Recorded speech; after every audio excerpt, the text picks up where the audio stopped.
Yan. So, ita sa kuan ba, sa market. Ito yung pinaka hallway nila. Patungo dun sa activity center.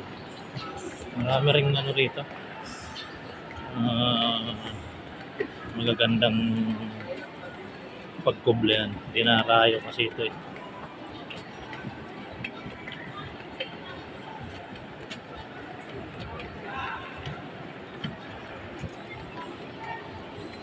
Wala na yung nandiyan pa rin yung titinda ng lighter.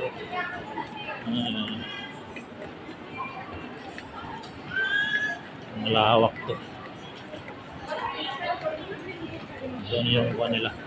Patungo tayo sa activity center ng market. So, maraming ano yata ngayon. Maraming expo rito.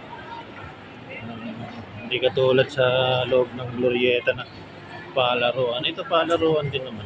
Kaso mahal. Madalas pag anuhan to ng mga show ng artista. Nandito tayo sa activity center ng market. Marami po pwedeng rito pag-shoppingan pagka gusto nyo. Malapit din ang grocery dito, yung department store. May National Bookstore din dito, Mosimo. Dito lahat halos. Ngayon lang ulit ako nakagawin rito sa market. Napakagandang lugar dito.